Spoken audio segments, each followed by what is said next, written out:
So guys, will 2015 be the year that the governments throughout the world start implementing the most amount of environmentally friendly legislation so that we can finally fight against climate change at a world level?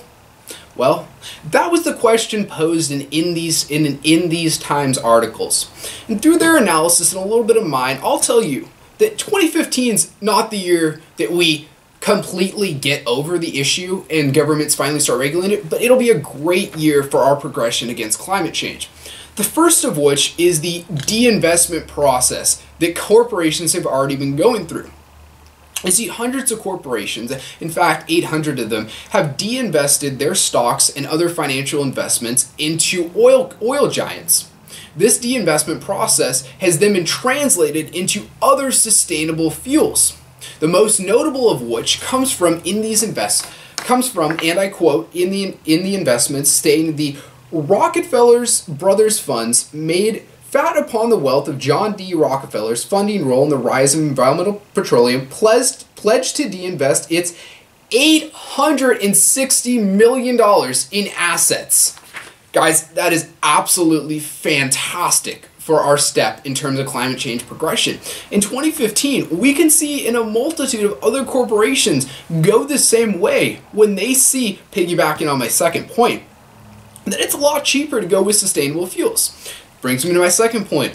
We have finally found, and we're finally getting past that hole, that sustainable energy is in fact cheaper than fossil fuels. Many cities throughout the world, mainly within European countries, but in some progressive cities throughout the United States, it's cheaper to invest in sustainable energy than oil. And as this progresses more, it'll just be natural for people to want to use the cheaper product because, you know, life's stressful and you want to save as much funds as possible. A great step.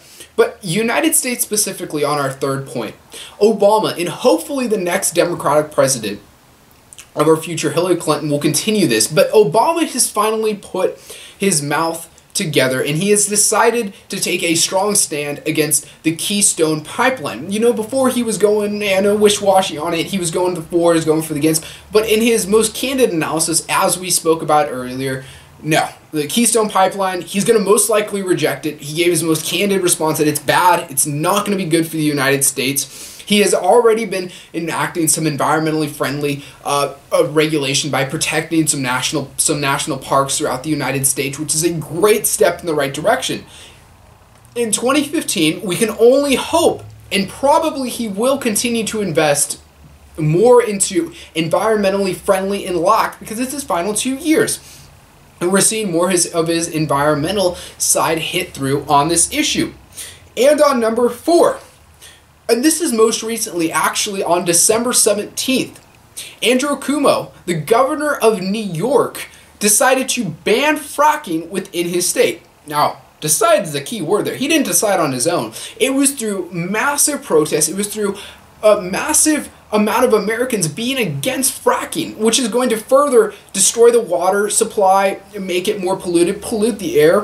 What he's taken a stand with, in spite of Shell, Chevron, BP, all these oil giants lobbying, putting money in, we were able to win.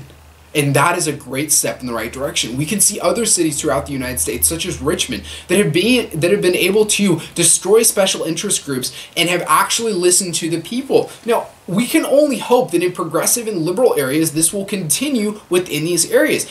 Based upon these 4 points, I can only hope and I can see that 2015 will be a great year because trends are showing that sustainable fuel is not our future, and people, corporations included, are starting to see this. Great step in the right direction, and I'm very hopeful for what's going to happen in 2015. Thank you, guys.